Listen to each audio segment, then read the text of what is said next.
Spacers, welcome back to another monthly episode of Liftoff here at Foundation for the Future, where we focus on workforce development and public-private partnerships, making the future of infrastructure in space possible.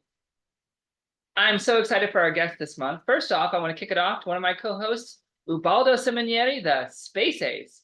Take it away, Ubaldo.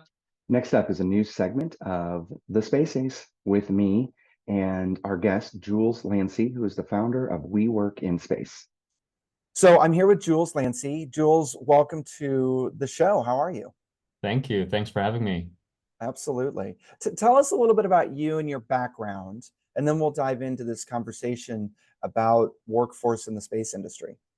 Right. So I do not come from a space background. Originally, the first part of my career was in healthcare and healthcare innovation specifically, where I looked at emerging technologies in the way we provide healthcare, like artificial intelligence and virtual reality. But I always had a passion for flying, really, and going to space. So I wanted to become a pilot and go become an astronaut. At some point, I realized that one of the two was sort of within range. So I went to flight school, got my pilot's license. Wow. The other one was more difficult, of course. So I did apply for I'm from the Netherlands, so I did apply for the call for European astronauts, along with 22,000 others. Still on Earth, I didn't manage to get onto that select group of people, of course. But I did do a lot of projects on the intersection of health and space at the time. For example, through the Space Generation Advisory Council, where I helped set up the project group on space health and space medicine and life science, run a health in space webinar series before webinars were cool, where I invited astronauts and other experts to talk about their health in space topics. And it's from there that I saw these parallels between what we're doing on healthcare on Earth and for those next generation human spaceflight missions. Also, it was where I got the idea of the topic we're going to talk about. I was always looking for that job in that niche of space health, and those jobs were kind of hard to find.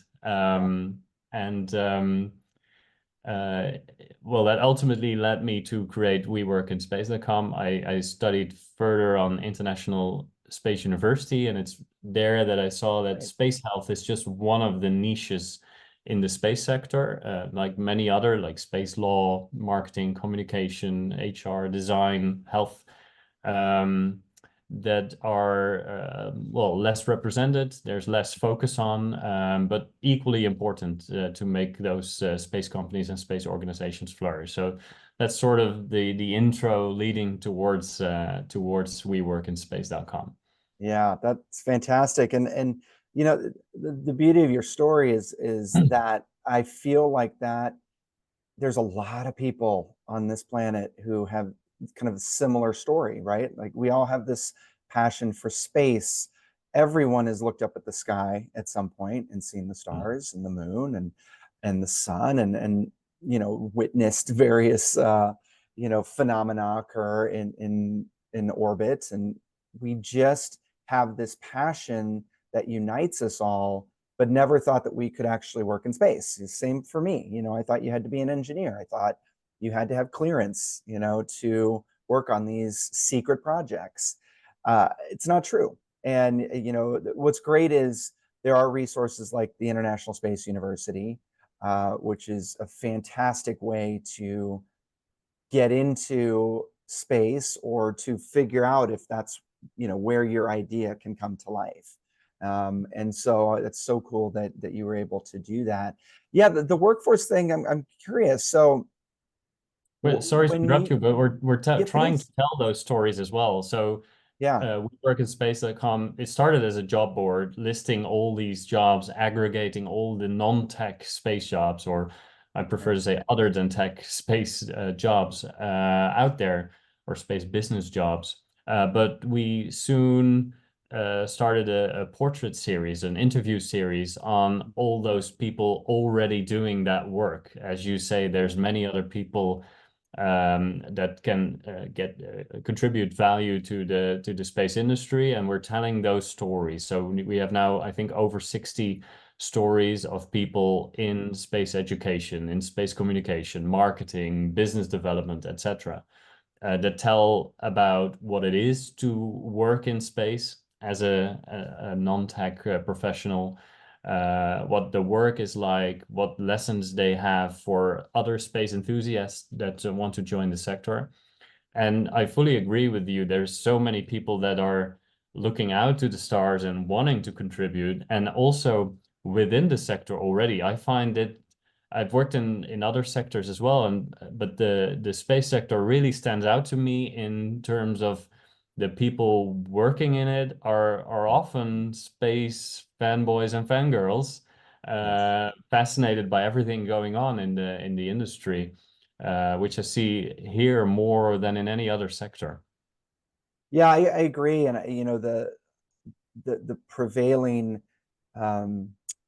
behavior, attitude that I sense from everybody in this industry is the same. It's, you know, we're all here for the same thing, right? We're all trying to get to space. We're all trying to build a future in space for humanity. And that's a pretty powerful thing to see an entire industry behind that same passion. You know, I come from an industry where it was mostly just competition, you know, and there wasn't a lot of collaboration and wanting to work together. And that's another really cool draw for me in space, is that ability to come in and look across a room full of people and say that all of them could be potential partners, or you know, we could work together even if we're doing similar things. The opportunity there to work together is really more powerful than anything. Yeah. And so how do you, like, what are your, I think we should focus on resources, and you all are a perfect example of this. What are some resources and what are some ways that people can take that first step to learning about the space industry, and how they might take what they're good at, take their skills, and apply them into the space industry? Well, the previous mentioned stories section is a great way to start to see if there's people that are in your niche that doing space work, of course, as an example. But I'd like to go back to the Space Generation Advisory Council again. For students and young professionals up to 35, it is a great platform to get introduced to the sector. It was my way into the sector, actually. As I said, coming from healthcare, looking to see what's already been done at that intersection of health and space. And that's where I found the first like-minded people that were thinking like me. I want to combine those domains. And at the time, it was right at the start of that project group of space medicine life science. But it's through that network that really got me to get to know other people, to get me to write about this, to attend events, space events that I would normally not go to. And I clearly remember the first International Astronautical Congress that I went to in Bremen, being so pleasantly surprised by all the things going on there and how rich this industry was. And even from at the time, for me, far-fetched ideas about space elevators, for example, were being discussed like they were like actual engineering projects being worked on. So visiting those kinds of events are also a great way to find like-minded people, because there's many niches again within those events to find and start building a network. Yeah, that was my first foray into this industry, was IAC in Paris a couple Great. years ago. And it Yeah. was, it was, and you know, what's really great about those events is most of the time, a lot of those events have a free day for the public to be able to come in and really check things out. And so you're right, that's a great way to immerse yourself for a few hours and to have conversations about things that, oh my God, this is a reality. And I think, you know, that's, would you say that space has a communication problem? Meaning, you know, we don't talk enough about all of these amazing things that are actually happening. Yeah, and there are some amazing things happening, especially with all those new space companies coming about with these crazy ideas. that are so relevant now. Well, I'm not sure if there's a communication problem, but we start to talk a lot more about it. Of course, the general public often is worried that it might cost too much, but there's been some terrific campaigns in showing what it can, what benefits as a society we do get from space. You'll see more influencers coming from space. There's a lot of people.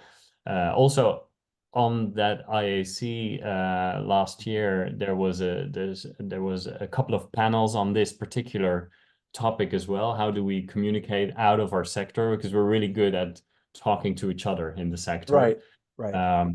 But then also, of course, with the company that I started as a background, I'd love to talk more about what other professionals do we need other than those companies looking for satellite engineers or rocket scientists, because it's way more than engineering. Yes. Right?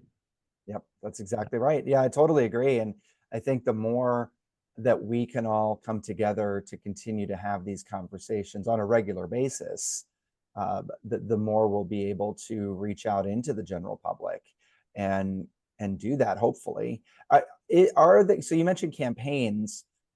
Do you find communication and campaigns about space to be different outside, like different from maybe in the US, like different in the Netherlands or different in the European Union? Like where do you see, or what parts of the world do you see communication about space being executed better than other places? Like where are some good examples?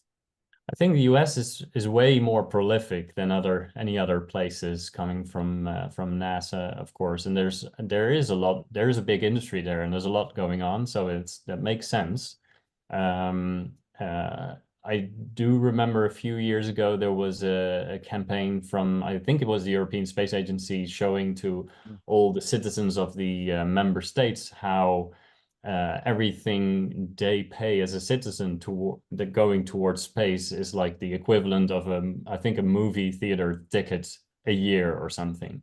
Like it's not that expensive. It's not that big a portion of what we pay in national budgets.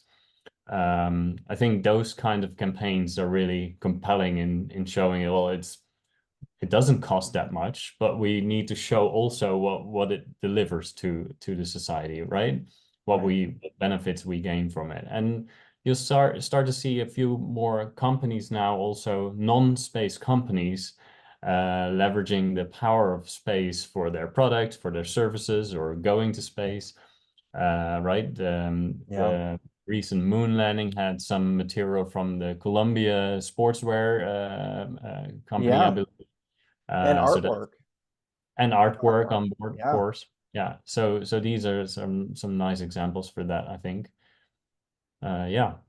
That's great. Yeah, that's a good point. You know, I think another option for people to consider is not necessarily working directly in the space industry, but working with an organization that is partnering with space in some way. And yeah, art, fashion, jewelry, all these companies, I think, are starting to explore that. And that's another way, I think, for people to get involved. So yeah, this is great. So tell us specifically where people can go to learn more about you all and start learning and exploring these resources.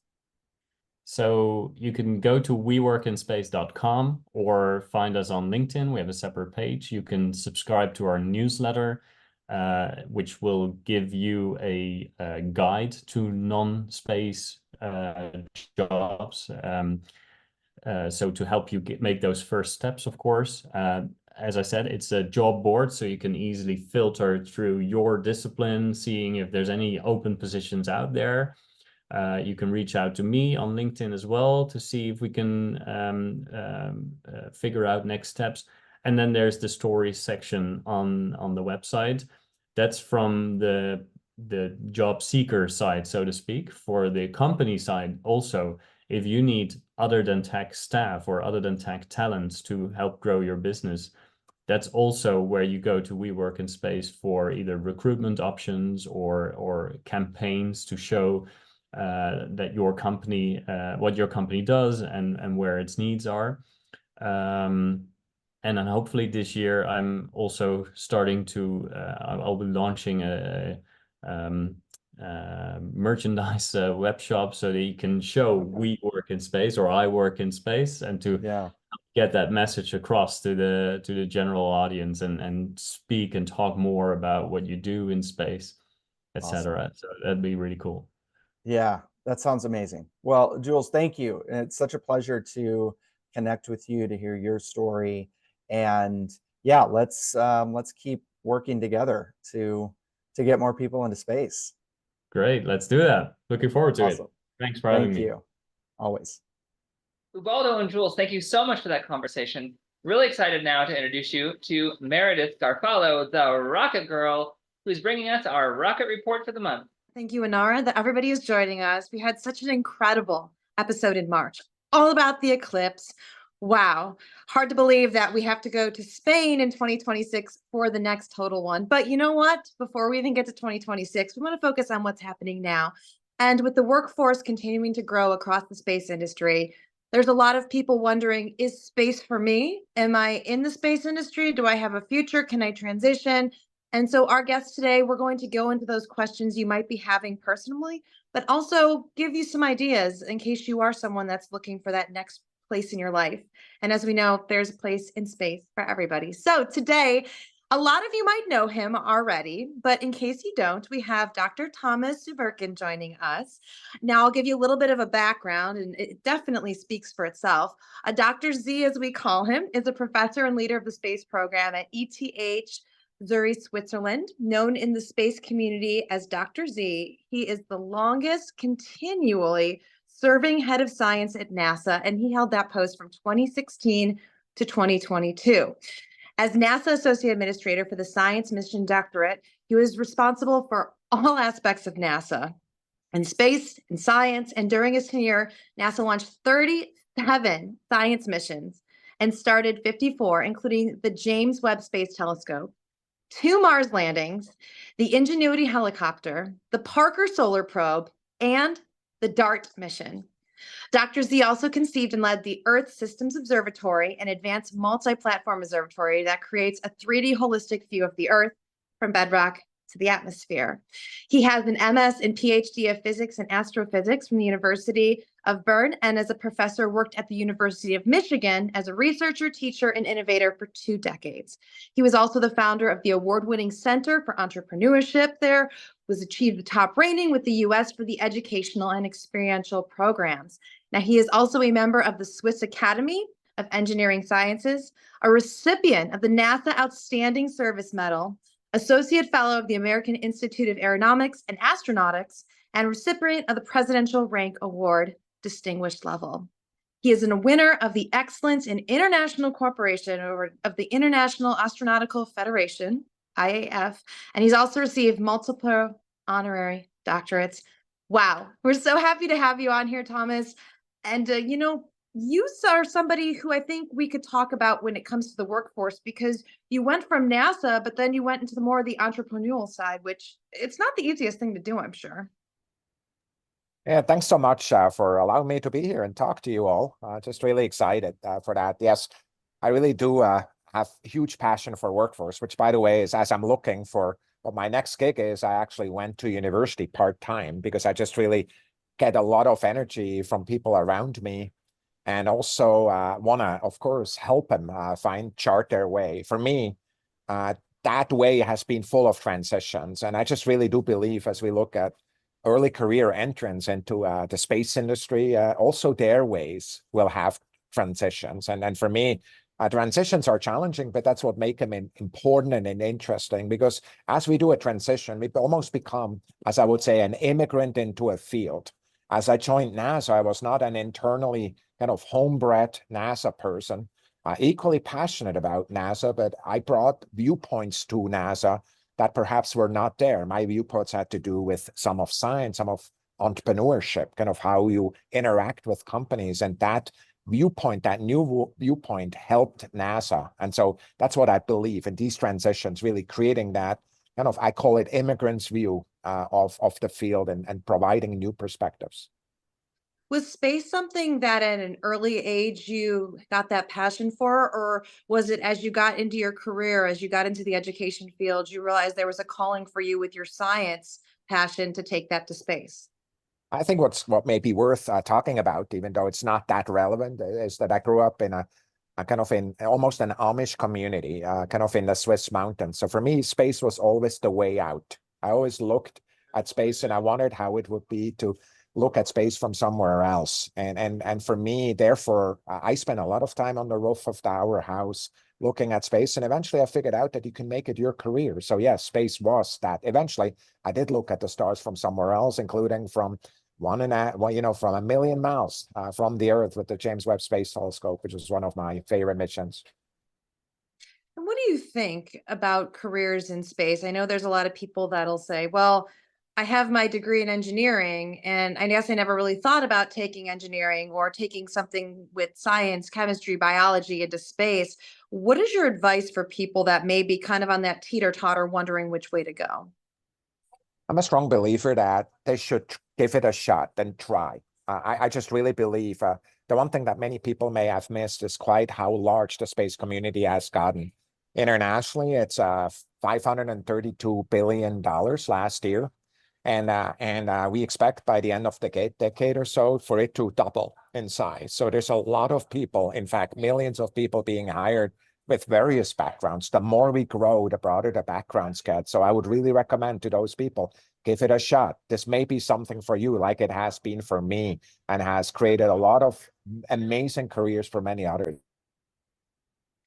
And I know you wrote this beautiful letter when you left NASA, and even we were talking about it earlier on the show. And, you hit home with a lot of different points, especially when you talk about the imposter syndrome. Some people go through their life doing one thing, and then all of a sudden it's taking them on a completely different road, a road that maybe is more buried or maybe not as seen as before. If you could share a little bit about that letter, kind of your experience writing it, and, what you've learned from a transition from one career post to the next.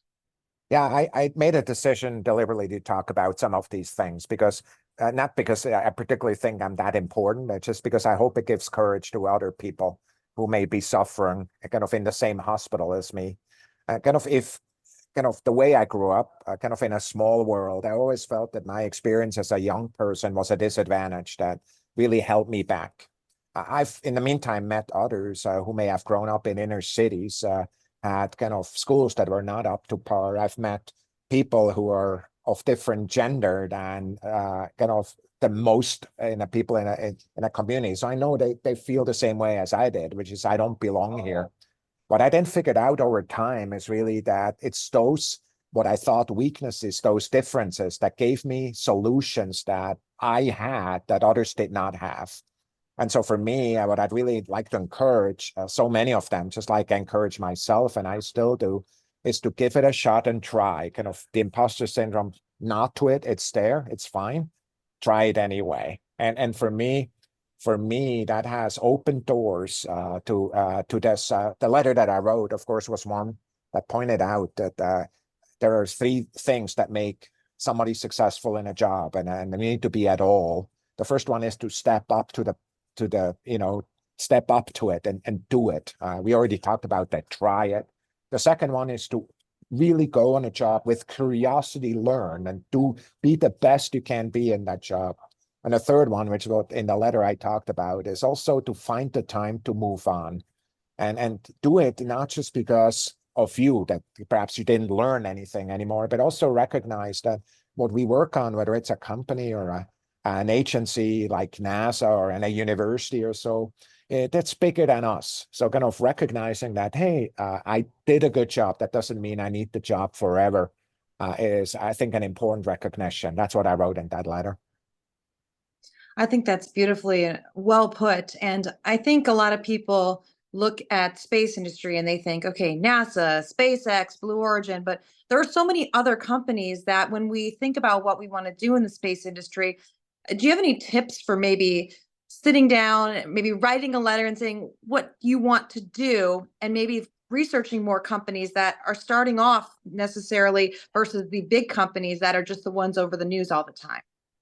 Yeah, I think it's really important to recognize what you just said. It's like, if you look at the space community, it's a very highly diverse, very broad community and organizations that are all over the place. You have NASA, and many people think that working at NASA is the equivalent of working in an amazing space organization. And it's fun to work at NASA, and I really adore the people there. I really appreciate that. But the point is, much of the most innovative ideas are around there are not residing in one organization, and that includes NASA. Like they're also not all residing at SpaceX. They're also not all residing at Blue or ULA or Lockheed Martin.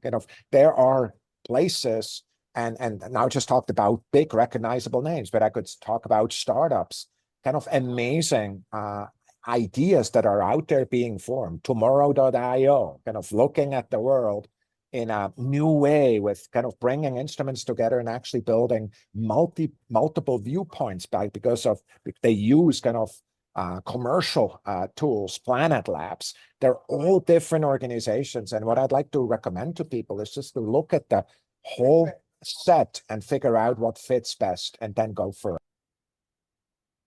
That's so good to hear. And I think people can really resonate with that. Now, another thing I'm going to add is I think timing is everything. And if somebody is thinking about transitioning from one career to the next, you could be excited about it, but sometimes just jumping and going all in, it's not the best. It's something that does take time and does take a thought process, even if it's wait 6 months or wait a year, or if an opportunity is here to take it.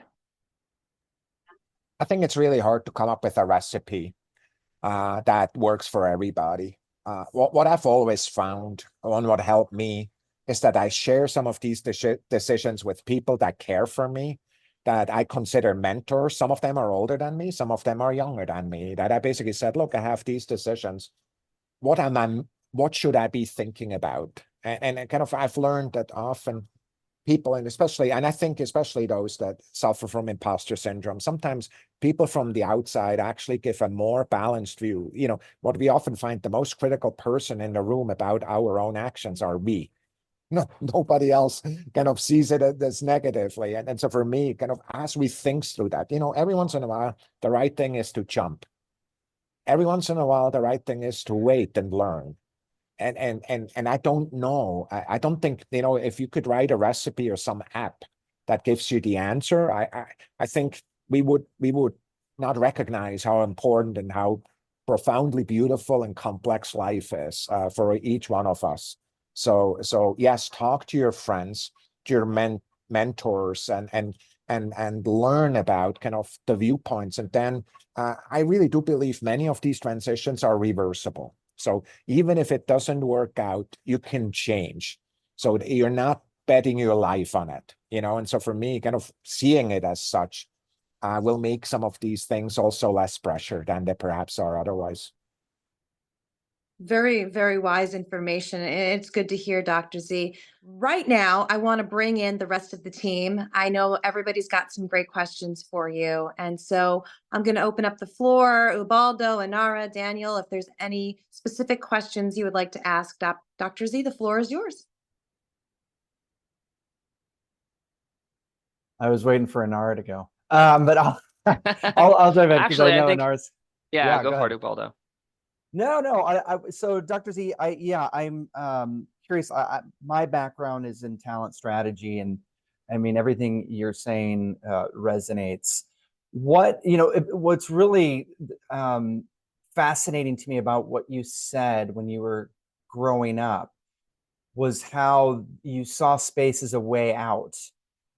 And I feel like there's a little bit of a parallel to your story, Inara. Like, National Geographic, having access to all of that information when you were growing up, I feel like similarly. So I'd love to talk about that for a second. The idea that something could pull you out of I don't want to say a dire situation, but a certain situation, and having that, right? Because that's a different journey. That's not, I come from a privileged background, right? I recognize that, I know that. And so for me, this is such a fascinating thing that I think could help so many people to you know what I'm saying, Inara? Does that, Absolutely. yeah. Yeah. So Dr. Z, if you don't know, I grew up in a really small town, in a Mormon village, basically, and in foster care. And I never really saw a way out of that bubble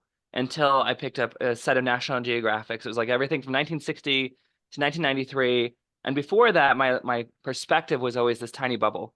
It was, where do I fit in this tiny little bubble? And then realizing I don't fit. So what am I going to do? And when I opened up those magazines, I just saw this crazy world of like dinosaurs and tribes and space shuttles. And it gave me this understanding that there was more. And once you can see it, then you can be it. Once you have that wider perspective, then you can reach for it. And, when you're moving from home to home in foster care, the only sense of continuity I really had was every time I would go to a new home, the first night, I would go out and look up at the stars. And it was like, they're still there. Something is still the same for me.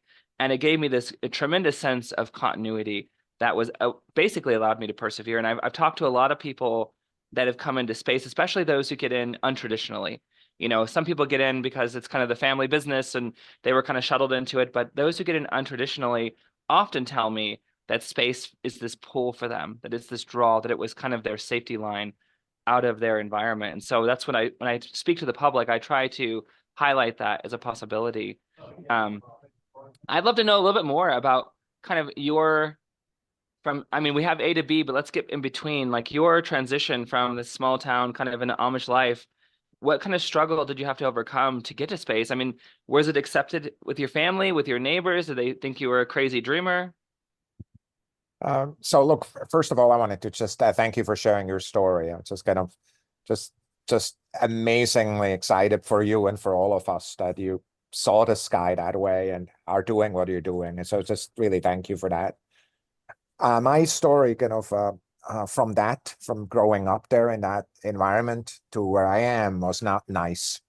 There was a time where all of a sudden I was kicked out of the family. And so for one day, kind of from one day to the other, I lost all my family, friends, and all my family and all my friends. So kind of, I've never felt more lonely than that time. Probably something that, listening to your story, you're very much aware of, kind of the deep sense of loneliness. And kind of for me, what I then did, I threw myself into work, but then basically made a decision, that you can decide to pay forward the negatives in your life, or you can decide to reverse that. And I basically said, like, I've been in a place where a lot of people were judged by the color of their skin, by their gender, by whatever. I'm not going to do that. I'll do the opposite. I'll become a person that opens doors.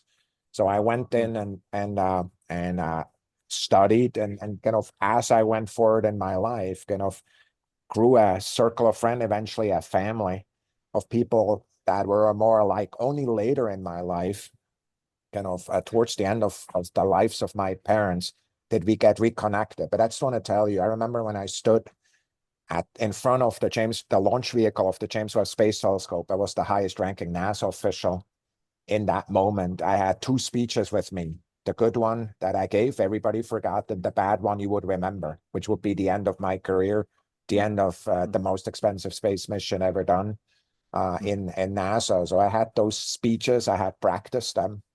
And I remember standing in front of that rocket and thinking, what if? And I thought, it's not as bad as when I was kicked out. I'm fine.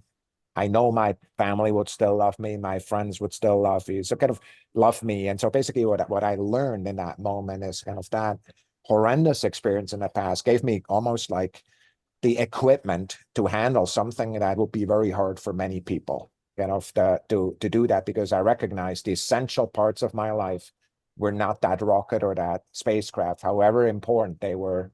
They were the love of my family, the friends, and I've learned to appreciate that. So kind of it's these arcs in life that kind of make us understand, like I'm a strong believer. I have to go through that to be ready to do something that is important, not only in my life, but for humanity. And, it is for you, and it's for, I really believe, other people too. Kind of, if we can harness that, put it there, it will be purpose. It will make sense kind of after the fact.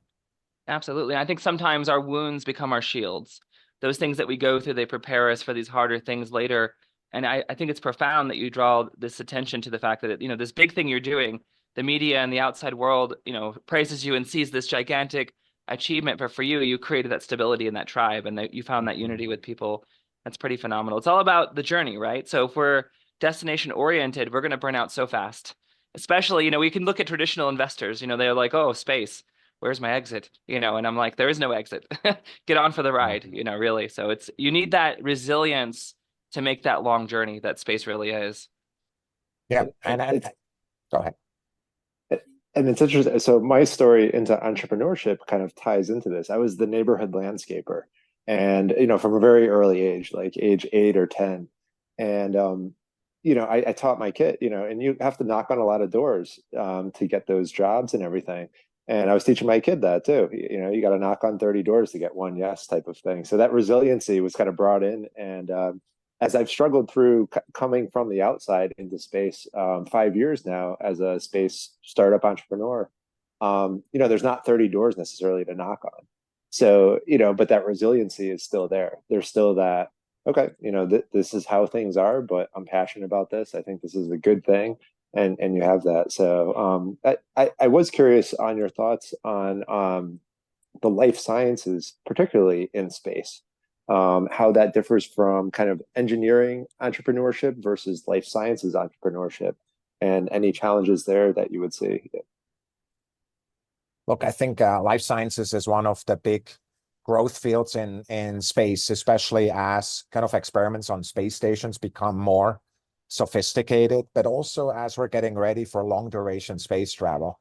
I think sometimes people overestimate what we know about space, especially the reaction of the human body, biological systems in space. And then I think as we're looking forward to kind of the science plans, you may or may not remember just last year, kind of a 10-year strategy was released by the National Academies that really pointed out how important some of these questions are and how unresolved they are. So I actually just talked to a number of students, and I pointed out that biology and life sciences is a really good kind of background for many of the careers going forward in space. So it's different though. It's highly complex, as you know. Kind of physics is a lot simpler than life science, and especially life science related to protecting fellow humans is particularly difficult, and also creates a huge challenge, kind of just a pressure on us. But both are important as we go forward. I got to say, I love that this conversation of all of these diverse journeys into space, and it makes me think of our next guest, actually, Lee Steinke, who is the COO of Cislunar Industries. She's been an advisor and a consultant in aerospace, national security, energy industry. She's been an executive on contracts with NASA, DARPA, Space Force, AFRL, DIU, and commercial customers. What's cool though is her background. So she is a seasoned executive and a licensed scientist, geologist, right? Right, geologist. Okay, good. And Geophysicist. Yeah. Geophysicist, yes. Coming from outside of the space industry, another example, right, of a leader with this very diverse background, but there's a clear through line. So first of all, I want to say hi, Lee. Good to see you. Hi. Thank you Hello, for hello. the introduction. You always bring a special light to the screen, so thank you for that. No, my This pleasure. Well, thank conversation you. is wonderful, and I actually was thinking about a story I haven't thought about telling before in this way, but I had a very happy childhood and was exposed to a lot of things, so sort of a different background maybe, but my father had extremely high standards, and we had a wonderful relationship, and I always wanted to do well and impress him. My sister died when I was 11 years old. She was 13.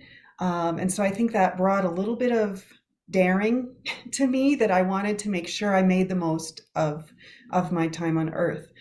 But the timing of my father's death in 2019, and then beginning to transition into aerospace in 2020 during the pandemic, I wonder whether if he had been alive when I began my transition, if I had been able to be quite the bumbling idiot that I was willing to be, in front of him, right? And so, we talk about imposter syndrome, but there's also actually being an imposter. And I think one of the beautiful things about being a transitioner or a pivoter is that you get to really be an imposter. You don't have imposter syndrome. You're actually that. And so I feel as though I almost came into my own and was free to be this imposter and this idiot, and take that daring piece and put those together in a way that I'm not sure I would have quite been able to do if he had still been living. So it's a fascinating way that our parents and our backgrounds influence our choices and the way that we approach problems.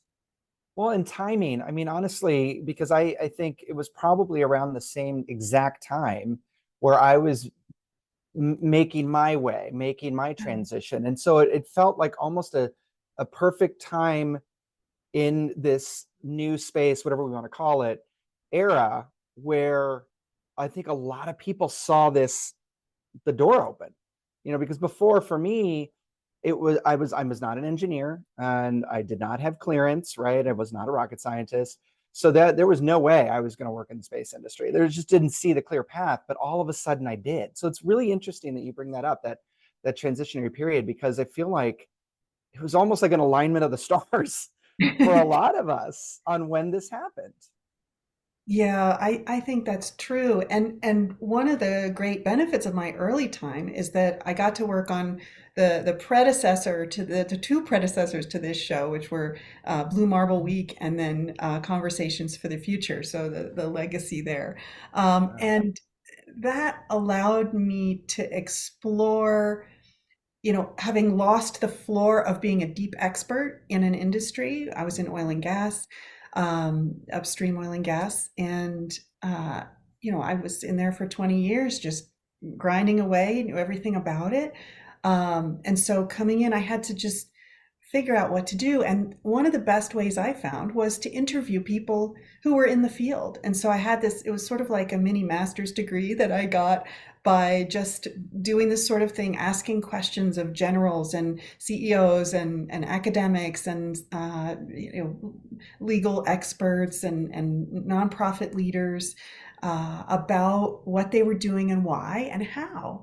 And so that really brought to life a lot of different perspectives in my mind.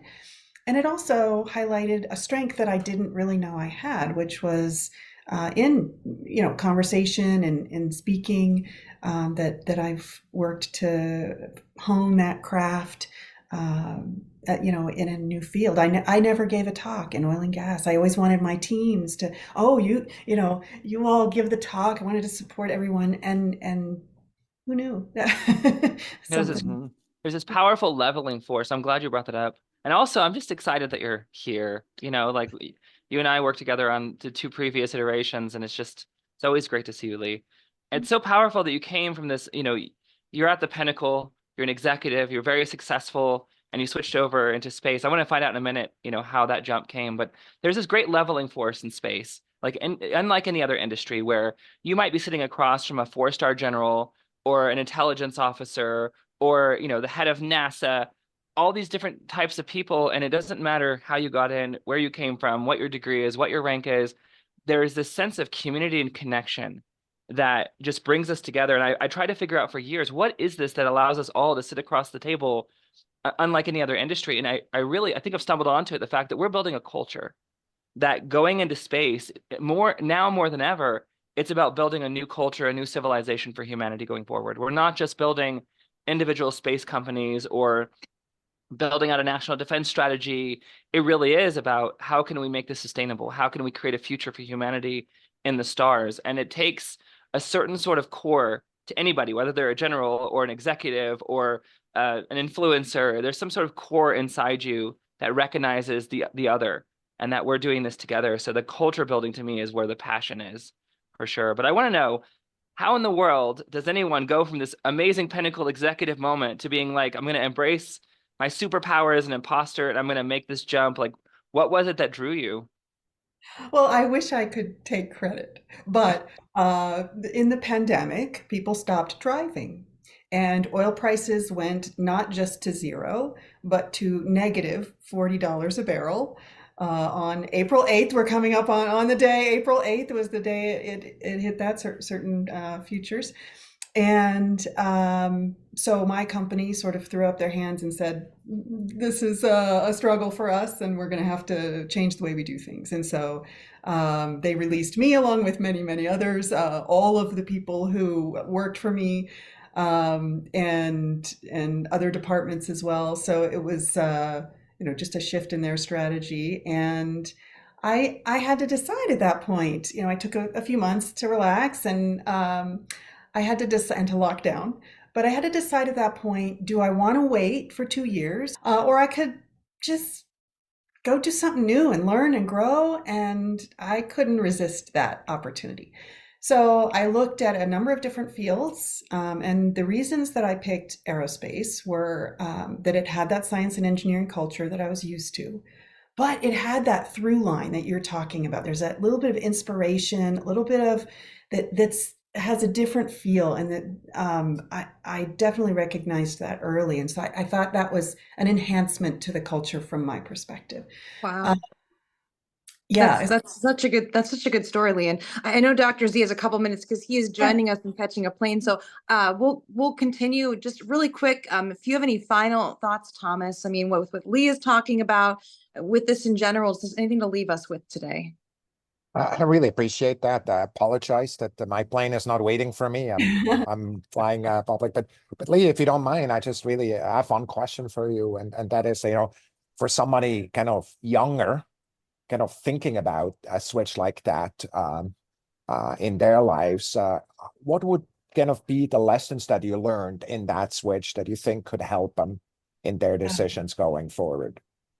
Yeah, I think the idea that you may have to use skills that you don't know that you have, right? And so taking your strengths, trying to assess what you're good at, and trying some new things to see if you can add to that list, which I did, and then not apologizing for what your background is. So I kind of learned that early, that it's okay. Everybody, I think especially in the space industry, there's this fear of icons, right? There's NASA, there's these individuals. You're like, wow, that person is, oh, I could not, right? But everybody's human. And so looking at each person that you're wanting to talk to or work with as an individual, I think is really great. And then using your strengths and just offering up what you have rather than trying to fit into a box that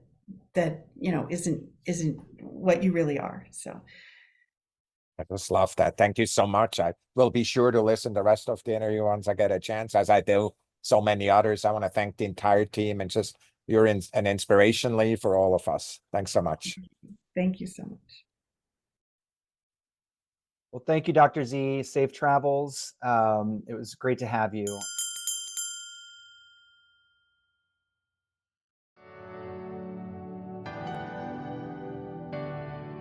My name's Tim Crispin with Foundation for the Future. I'm excited to bring you an announcement of a new series that Foundation for the Future, in cooperation with Fenimore Ventures Group, is putting on.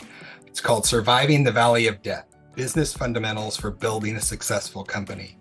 This is a 10-part series designed to help space and emerging tech startups get an overall education around the fundamentals of starting, operating, and commercializing business ideas in this tough macroeconomic climate. We're excited about this, and we hope that this series is going to help you improve your odds of success in the space industry.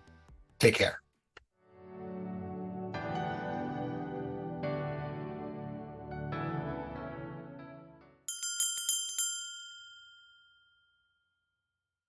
So Lee, yeah, kind of picking up on this conversation. So again, my background is talent strategy, right? And we've talked a lot about how people need to explore their skills and understand kind of the full package that they offer and where those things can apply, right? And I, on the flip side of that, I really believe that companies need to do a better job of defining what it is they're looking for, and really defining, sort of the core values and core behaviors and traits that they as an organization share, that their whole team shares, and that if somebody comes on board and they don't have all of those things, we might have a problem there, right? So what's your recommendation for companies to take a step towards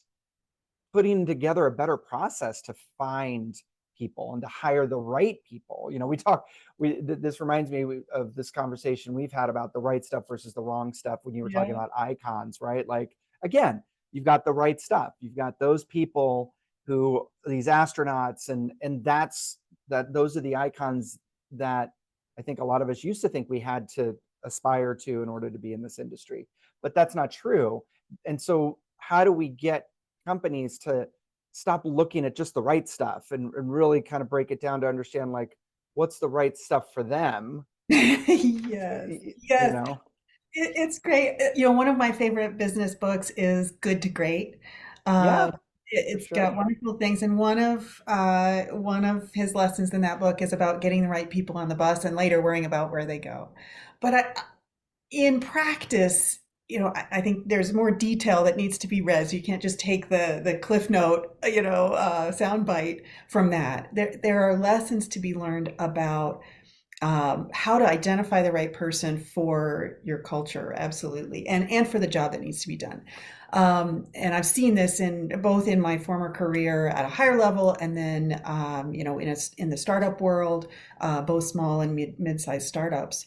And so the idea of asking the right questions. So before if you have somebody great knocking on the door, hey, I want to work here, think about what your budget is. Think about what your plan is for the coming year, or however long, what your growth plans are, and fitting into the structure of what you need. So do you need an engineer first? Do you need an executive first? Do you need an administrative assistant first to do the, what are those pain points within the company that are really affecting the business? And then once you have a sense for the first, second, and third positions that need to be brought on, you can have identifying questions that, you're an expert in this. I'm just talking from practical experience, but fundamentally, the whole structure of that.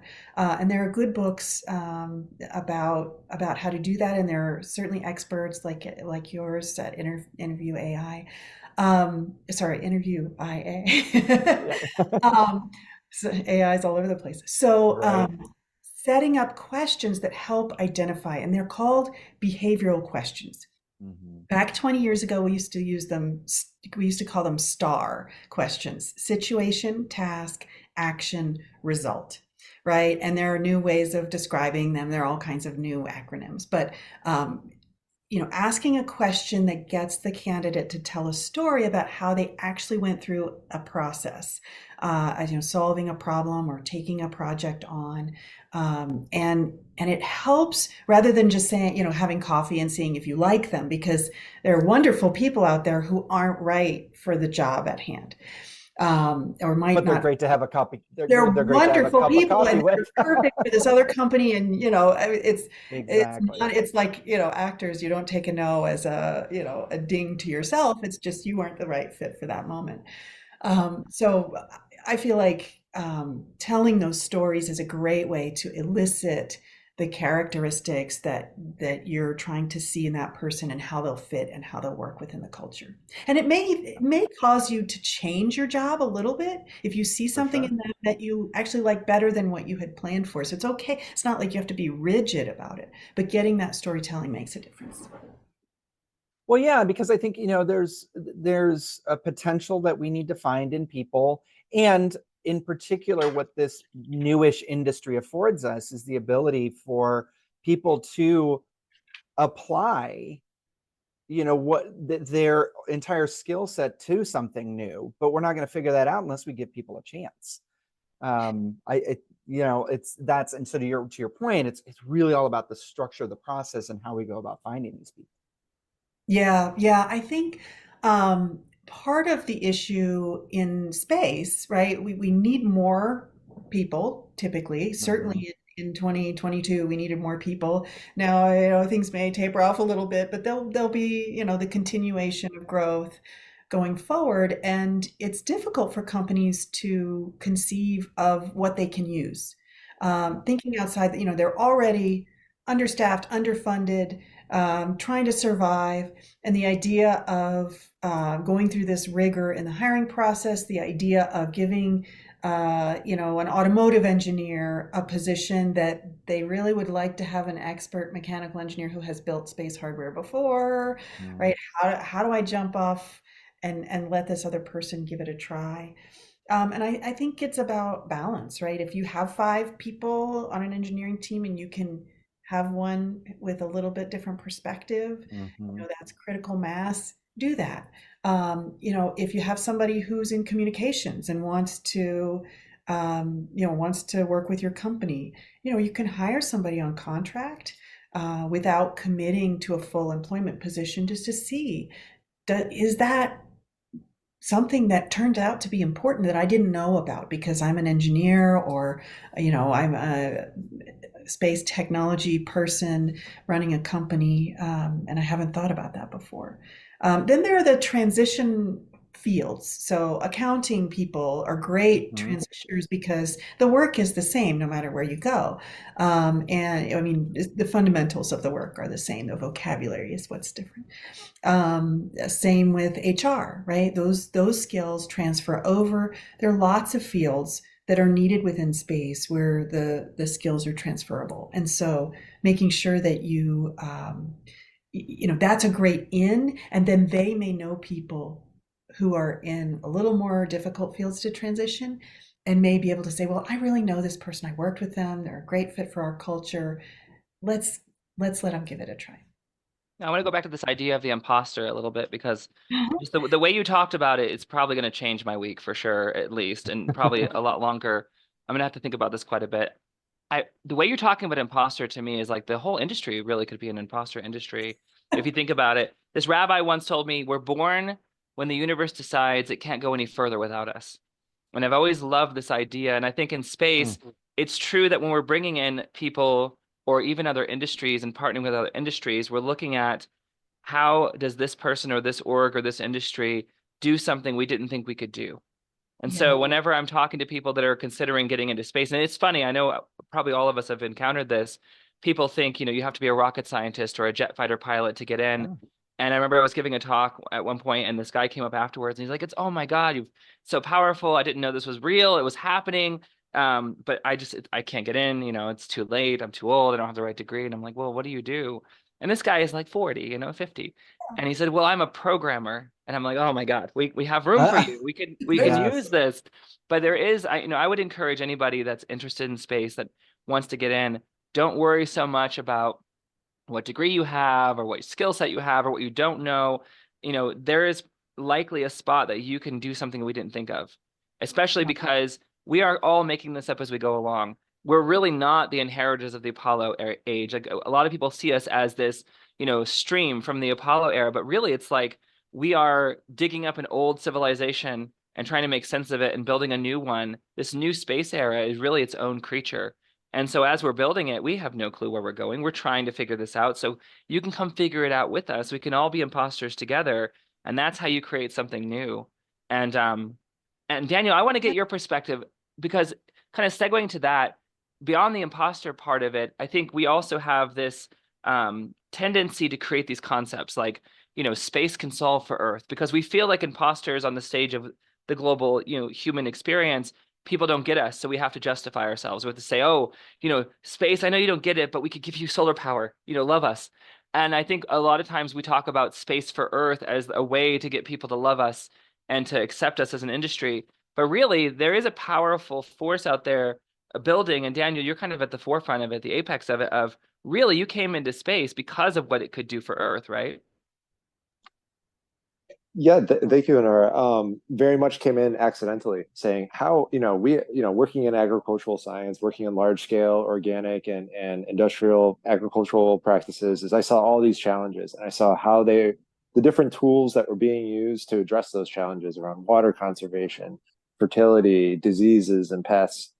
And in space, you have a lot of those same challenges. Hopefully, not as many diseases and insects and stuff. But water conservation, fertilizer use efficiency, there was a lot of overlap saying, it allowed you to kind of think outside the box, not just what's the next economically viable thing we can implement, or culturally implement, but actually like a whole new systems engineering approach to, how do we live 50 years in the future? A lot of this stuff is very much thinking, okay, and I often say this, I say, whether we go to space or not, when I'm faced with the whole, why Earth, why space, is we're going to need very similar technologies in about 50 years or 100 years, particularly within agriculture, is we're going to need systems that are more water efficient, more fertilizer efficient, use less energy, and just function very differently. So if we can thrive in space, with very limited basic materials, that really unlocks new potential here on Earth. I think we can go from extractive processes to resource creation, and that's what drives me to go into this, because there's only so much you can do within current industry and current norms and commercial practices. But in space, it's very much right. Blue sky isn't obviously the right term, but it is a very blue sky type of mentality, and you can really kind of wave your magic wand and say, well, what if, right? Imagining new possibilities. So that's fascinating. This idea that one whole industry could almost be the innovation arm of all the other industries. You know what I mean? Like, that's pretty fascinating to think about, and almost like a call to action for people who really want to step out of their comfort zone, let's say, and expand on even an inkling of an idea that they had, or jump in with a company that's doing something like crazy that you would only think is possible on a TV show like For All Mankind, right? Like that's never going to be real, but here we are, and a lot of it's real. Well, and I think there's this concept now that's starting to gain some traction of, if you're any kind of serious industry, you need a space strategy. And Meredith, you're leading as well. You're at the Apex. I feel so blessed and privileged to share space with so many amazing people.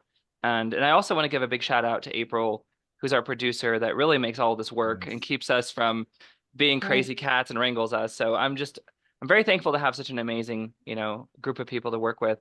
Meredith, you're leading on this. You're talking about a space strategy and embedding that space strategy in what you do. Can you talk a little bit about how you're trying to bridge that and get your industry to focus on space weather, for instance? It's a challenge, I'm not going to lie. I mean, I remember one of the stations I worked at going to my boss every week with all these great ideas and stories, and they weren't local enough was the answer that I got. But I feel like now there's so much going on that there's a way we can make these national stories, these national headlines going local. For example, with space weather, we talk about the aurora, or we talk about how it's impacting. There's a study that I wrote about with space.com about how now they're finding out that we were able to capture with our technology in space this solar burst in the sun that hit different spacecrafts. And there was all this research done on it. I mean, yes, that's not going to help the grocery store of the day, with their pricing or whatnot. But the thing is, I really think we need to do better as a space community with communication. And I'm sure Lee can add on this, because we've had these conversations many times where there's a lot of power, for example, with communication with TV stations, with the national network. But right now it's always SpaceX did a launch, or blasting that, or there was NASA astronauts that just went to the space station. And that's great, but there's so many other big stories like space weather, like botany going on in space, like cures for cancer and all these companies that have popped up that are working with Mayo Clinic, for example, to do these trials and whatnot to really just, make this difference here on Earth, which would impact everybody in these local communities. And I have thankfully, really took that on to bring this into my career since 2017. But Lee, I agree. I think space companies, as much as it might be extra to get marketing communications, they need to find people that can communicate with the media and that can work with the media, like myself, to start getting this stuff out there and getting these stories told. Otherwise, people don't know the facts, and then they have that whole concept of, well, it's why are we caring so much about space when we've got problems here on Earth? One of my favorite, one of the gaps that I sense in this deal. Sorry, I was switching because I was dying. So hold on. One of the biggest gaps I think in our communication is about money, right? People say, well, this money that you're spending on space, it should be spent on Earth. But in reality, it is being spent on Earth. So when Elon Musk builds a big fat rocket, where's that money go, right? He buys steel. He buys rocket fuel. He buys stuff on Earth. And the company that he buys it from, or he gets vertically integrated, but ultimately there's some that he's buying from. And he pays them, and that company gets money, and they pay their employees, and those employees take their paychecks and they buy houses and food and clothes and hockey practice and whatever it is that it drives the economy. So it's not it's kind of doing what people. The answer should be, oh, we are spending it on Earth. Just because you see a big rocket go in the air, it's not full of money that's going to explode. Sending all the money to Mars. That'll be next after the car. I think it's a bad faith. I think it's a bad faith argument on the part of many of the public, though. I'll just call it what it is, because we never see them say this to Hollywood, who spends $600 billion a year. I mean, I love it. I enjoy entertainment, but we could cut it out if they want to divert some money. And the only thing they ask Hollywood is, when's the next season I can binge? Yeah. So, and I can name so many other industries that we could call superfluous, although I wouldn't call any of them superfluous, because I love capitalism. I love people with jobs and able to feed their families. But we could call other industries superfluous, but they do it with space because they feel disconnected. And I think it does go back, Meredith, what you're talking about of, we've missed the mark. I think we need to hold ourselves accountable and our industry accountable of, how can we engage the public in a way to where we're one of those industries they never question about, oh, how much did you spend? It's more like, what did you achieve? How are we going to go a little further and get excited with us? So, and I think that's really, it's starting to break loose. I'm seeing more and more people come in on the entertainment and communication side and really want to engage with the public more. But, I think the message here, especially on the workforce side, is don't worry so much if you don't see a spot for you, or if you don't feel like you've got the right credentials. Make a spot, wedge it open, create a parking spot for yourself, because this is so wide right now. Space is so wide, really. If you told me tomorrow and this actually happened, I have a new food I want to put out there and I want to market it to space exclusively, you could do it. There's so many places now for you to engage with space. Well, and I think another important thing. Oh, I was just going to add real quick, just thinking about the future, because Dr. Phil Metzger, I think many of you know Phil, but he's great. But he said something to me. What's that? I said he's bad. He's amazing. What? No.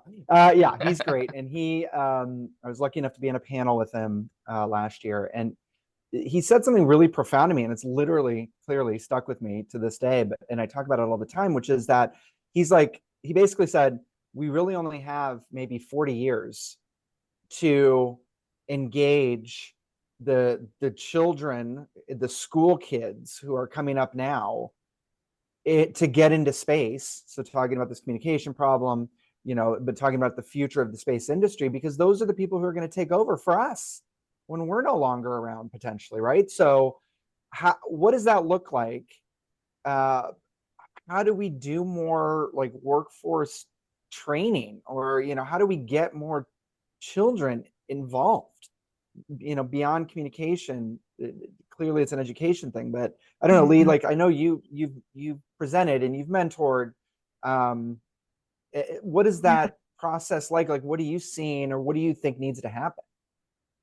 Yeah, budgets are really increasing. This is becoming recognized as not only an economic issue, but also a national security issue that we don't have enough STEM development, not enough STEM graduates from college, and that starts in middle school, really, to prepare students and to get them interested enough to grind through the difficult work that has to be done through high school and college to be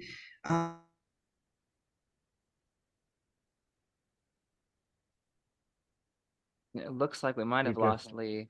But while we're waiting for her to come back, I think we need Yeah. pipelines, honestly. I think there's Yeah. organic growth and Right. inspiration, but there's also overt pipelines that need to be created now more than ever, especially because our educational system in America is very siloed and it's not streamlined, and you really can't Mhm. effectively change the entire educational system in America. So I think one of the ways we can do that is basically bypass it. It's going to be what it is. Our educational system is created to make factory workers. It's basically what it's designed to do. But if we can create pipelines from education to the workforce that are specifically created to make space professionals, then I think we're going to go a lot further. But it's a matter of who's going to oversee those pipelines, who's going to implement them. Is it going to Yeah. be the primes like SpaceX and Blue Origin, or Space Force? Is it going to be government initiative? It will be a combination.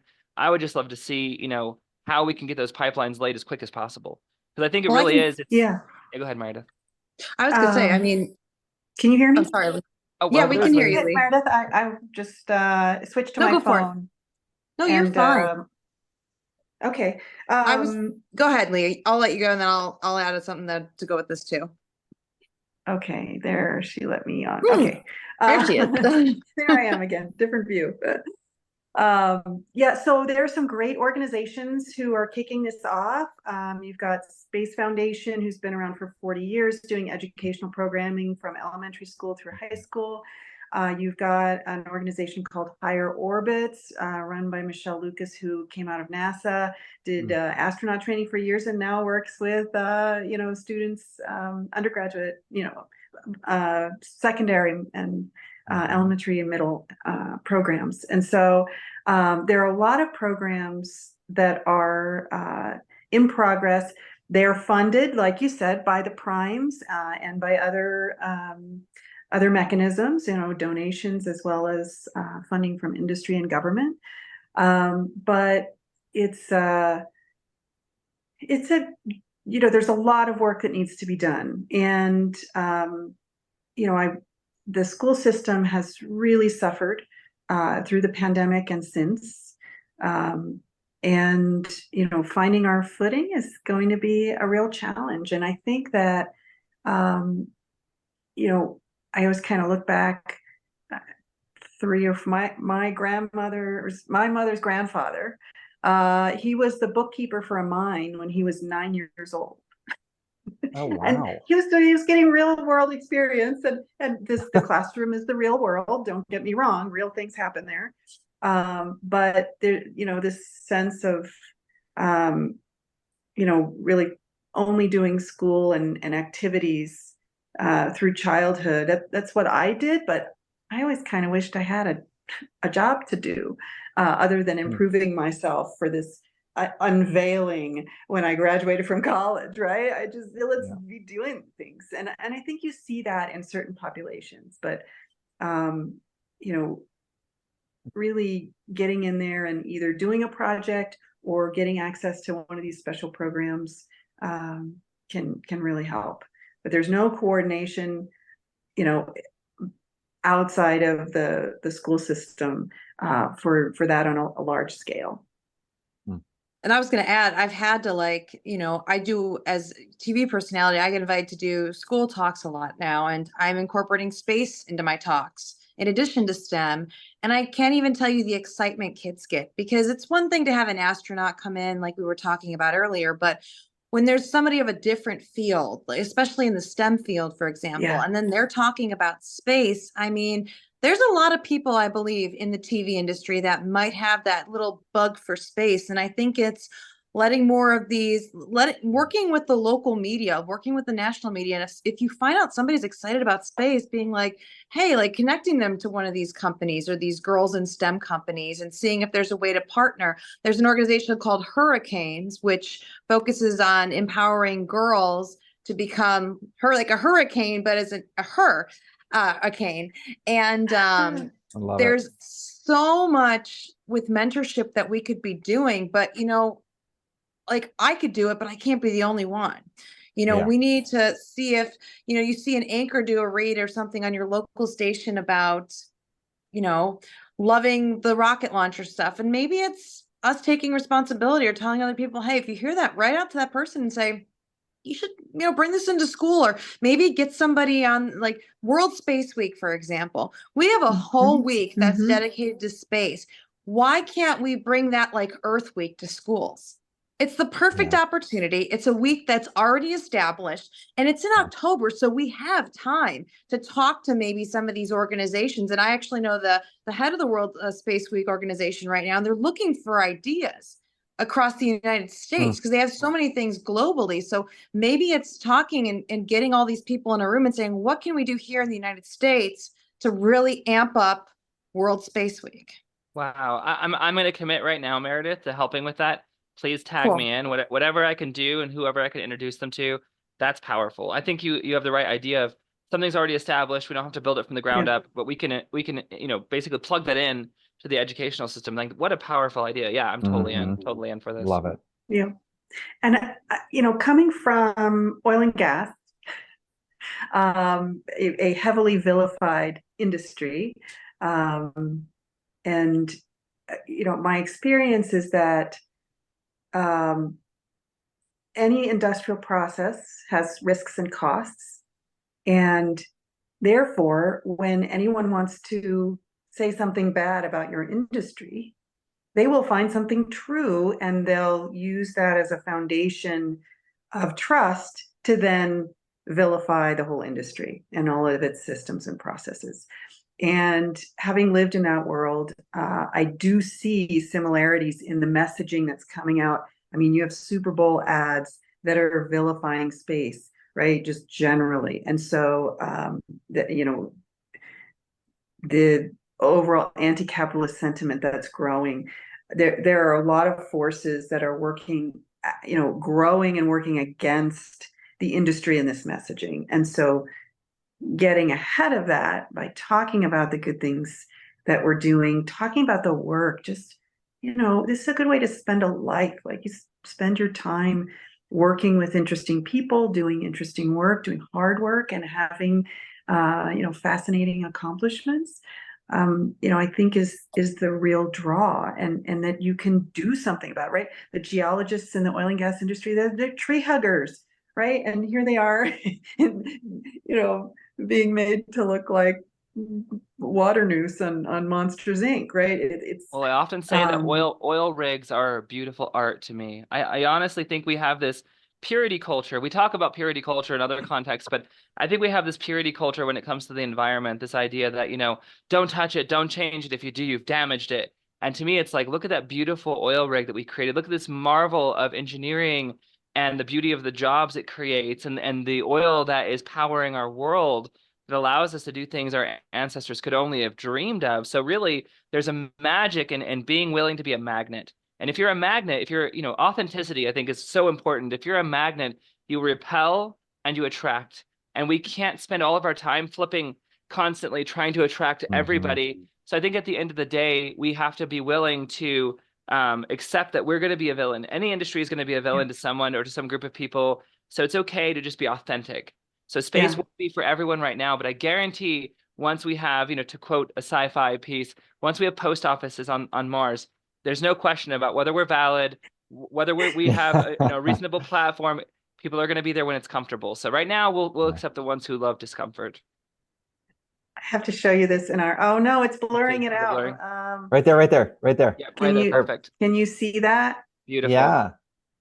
That's oil rigs and rockets. They're like cathedrals. Wow.